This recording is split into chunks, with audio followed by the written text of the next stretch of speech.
Hello and welcome to your in-depth weekly horoscope for week commencing the 1st of May for the Sun or the Ascendant. I'm going to give you some standout details to look out for, but please stay with me. I will then explore each of the 12 zodiac signs in much greater detail. If you're a returning visitor, thank you so much for joining me once more. If you're new here, it's great to have you with us. I'd be honoured if you would subscribe. Please click or tap on the bell notification symbol. Also, if you'd like to get your free daily horoscope fired to your device each morning, please see the link beneath this video where you can subscribe.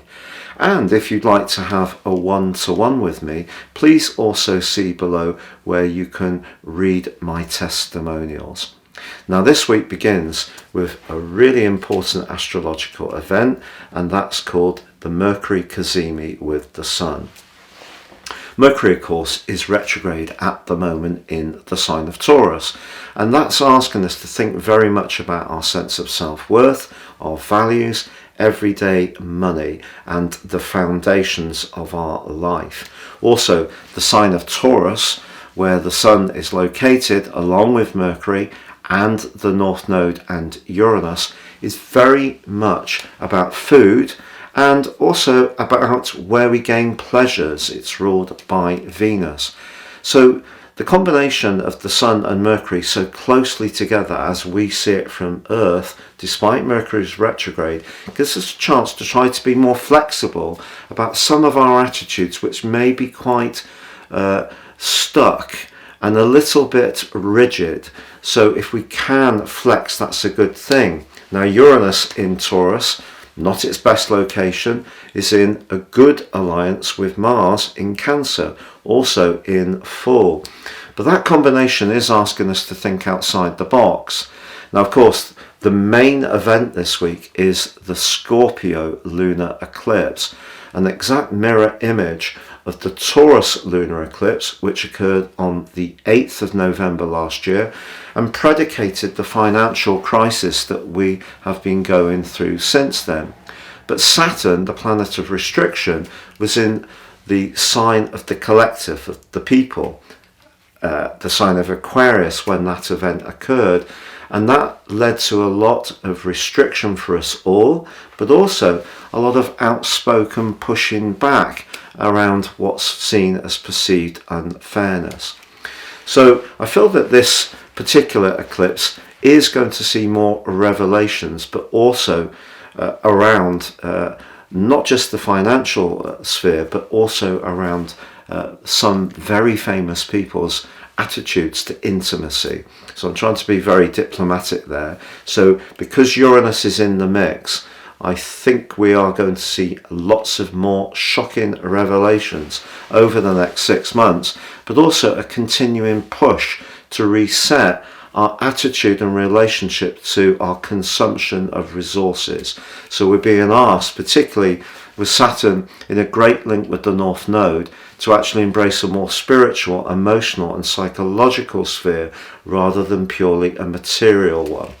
Now when it comes to romance this week, with Venus and Neptune in a square exactly on Thursday, but in touch with one another all this week within 3 degrees, things can really seem a little confusing.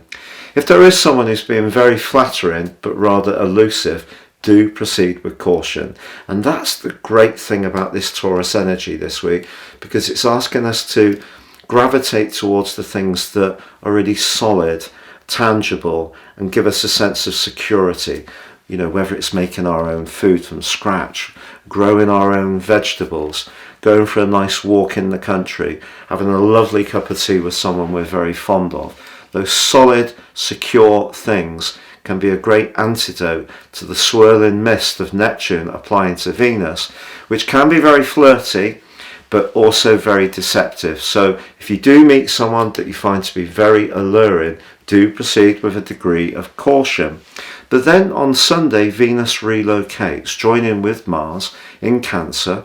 If you have or do make some changes to where you live this week, which wouldn't be a surprise, or some kind of rental or house purchase plan takes a lively step forwards, I feel that what Venus does is bring a more healing balm to the more aggressive energies of Mars, which of course is more action orientated, but a bit defensive and a bit moody in the sign of Cancer. So there's a little bit more of a softening as this week draws to a close, but a great opportunity to think about redecoration or some kind of family gathering or reunion.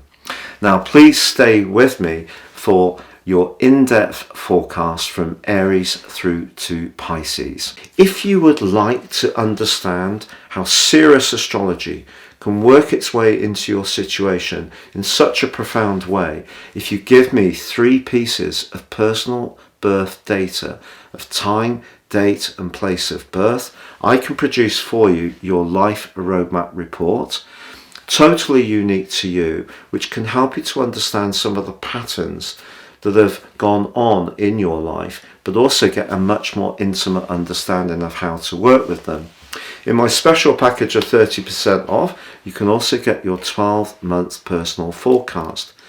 This can give you Sirian insights for the months ahead, but if you don't know your time, my solar package, which I've recently developed, and if you are someone who really enjoys watching your sun forecast, if you don't know your ascendant, because you don't have an exact idea of your time of birth, then these charts can be very, very helpful to you. Again, the same package, 30% off. Please see the link below. So Pisces, your week commencing the 1st of May forecast sees a lot of sparkle around your everyday communicational sector. This could see, particularly with Mars in a very passionate 5th house, linking brilliantly still with Uranus, this could see a sudden acceleration around your social situation, an invite. It may be that you've got ideas that you want to convey to others, which you feel that they can be more receptive around. But of course, the traditional perception of Mercury retrograde, which is offset on Monday by its cazimi with the Sun, is that snags can occur. And I wouldn't deny that, your internet could drop off, or maybe a trusted device suddenly needs a service or an upgrade.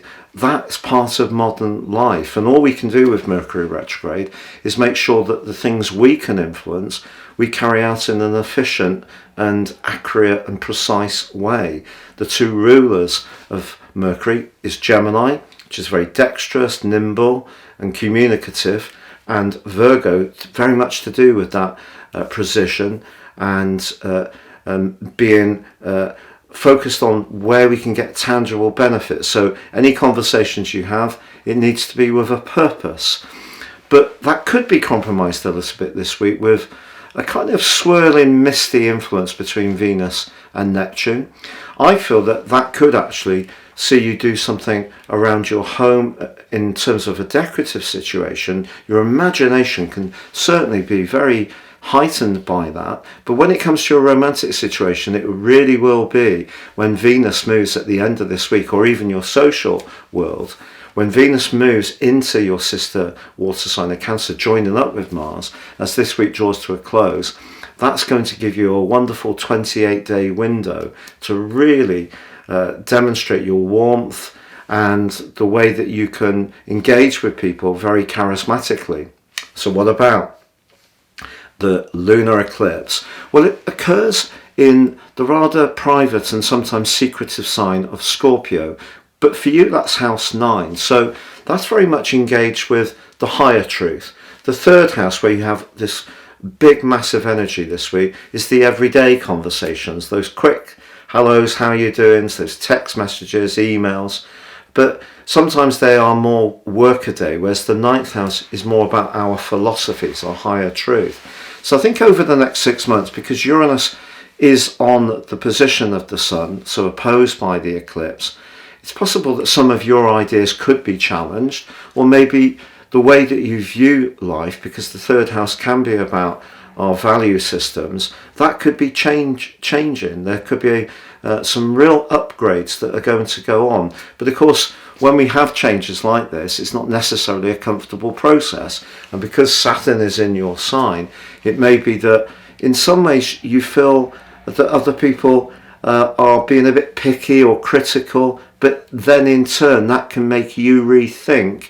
And so Mercury retrograde, all the energy in the sign of Taurus, the rethinking threaded through this lunar eclipse could create some revelations and a big shift in your philosophies over the next 6 months. But I actually feel it can be a really positive thing. So even if some people don't necessarily see your point of view, disagree with you, actually as it goes into your more reflective part of your emotions, I actually feel it could be something that helps you to update, rethink, recalibrate in a very valuable way. But in general, a really sparkly week for you, but particularly influential as Venus moves on the last day. So if you are looking to engage with someone romantically, it could be an exciting few weeks ahead, but this week in particular, just be a little cautious on that front with Venus tangling with Neptune, but certainly a lot of exciting interactions